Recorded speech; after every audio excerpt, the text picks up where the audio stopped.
welcome to another edition of the breakdown. That's actually kind of good.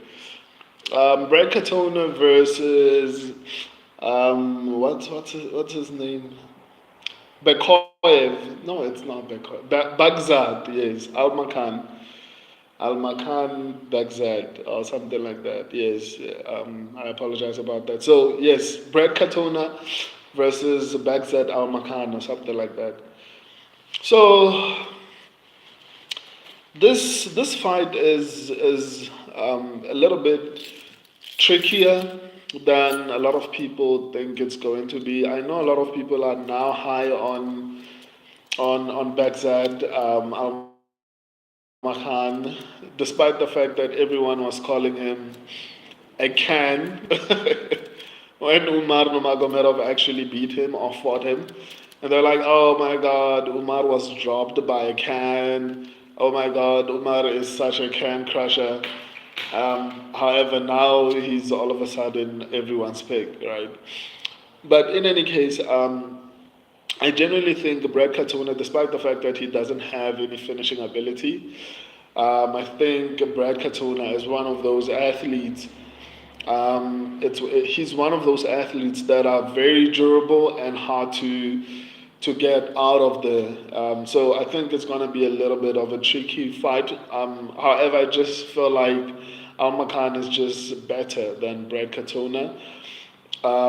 Especially because leading up to that particular fight, I remember telling everyone, I was like, I feel like a lot of people are underestimating Al Makan. To be honest, I feel like I genuinely knew that he would give Umar Nurmagomedov probably one of his toughest fights.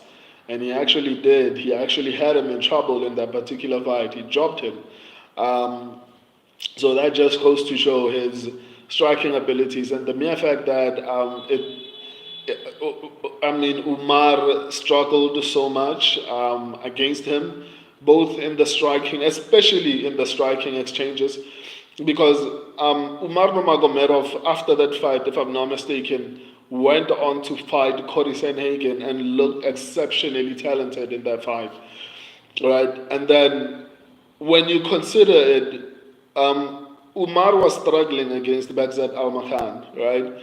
So that just goes to show you how good Almakhan is. And Almakhan was coming in on short notice. Unfortunately, he's been super inactive, which is honestly sad. I wish he was a little bit more active. But the fact that Almakhan was able to have that kind of an exchange with Umar Nurmagomedov should basically tell you how talented Almakhan is.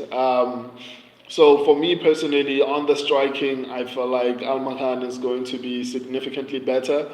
The mere fact that Al Makan was able to survive against Umar Nurmagomedov on the ground also shows his pedigree as far as the grappling goes. So I guess maybe Katona is durable. Maybe if Al Makan does not have good cardio, Katona might find a way to actually get it done. But I genuinely think Al Makan is just so much better. I don't think Brad Katona is going to have any shot at winning this one.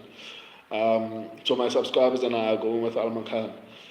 I love and appreciate all of you. Thank you for joining me. Until next time, deuces.